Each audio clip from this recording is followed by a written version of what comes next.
लो जी असी आए हाँ नौशो पाक कोल सलाम करन। साडे मलंग जिहड़े ने वो बड़े बेताब सन कि नौशो पाक सरकार ने सलाम किया जाए। रश चंगा भला जी इत्थे। जुमे तो बाद असल प्रोग्राम शुरू होना है तो असां सोचा कि जुमे तक जिहड़ा नहीं वेट किया जाए, जुमा पढ़िया जाए तो फिर अगली करने आ।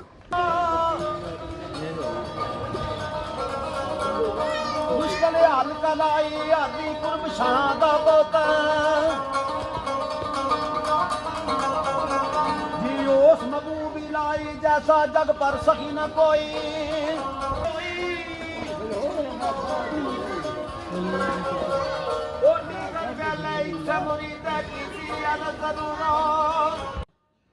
जुमे का अजे टाइम नहीं होया तो असी चादर जी दरखत थले पा के तो बह रहूँ हाँ।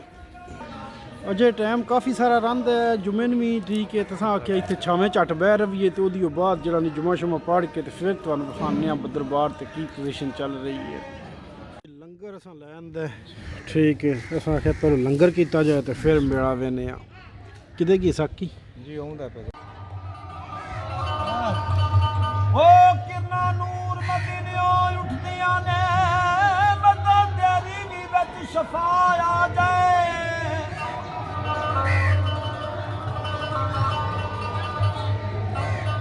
किसे साबे अदा मगर नहीं पिया करे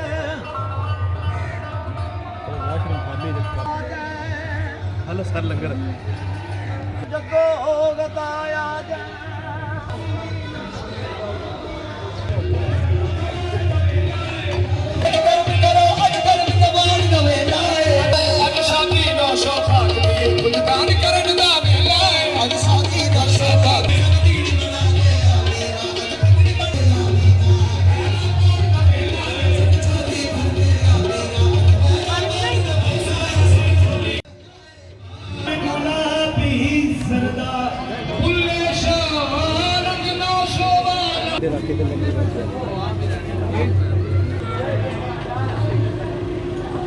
किन्ने दा उठ वहाँ 1050 ਦਾ ਤਲਾਵਤ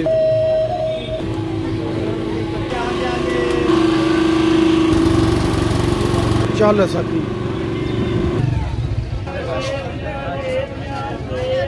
लो जी मलंग सन होर रज मिल गए लोके दे जी ठीक है। सलाम करन आए हो अच्छा गए ओके तुसी सलाम करन आए हो सलाम करने आए अच्छा अच्छा गए अच्छी तरह लो नहीं असी जानने पे तुसी हुण जाके जड़ा नहीं सलाम दुआ कर आओ। दरबार जड़ा नहीं वो असल तपया होनी है पर असी जड़ा नहीं चरोकने आए हैं। असी हुण पुर चले असी जड़ा नहीं वो वापस हुण जा रहे हैं अरिशमान वास्ते खडौणियां दा छापर असां भर लिया।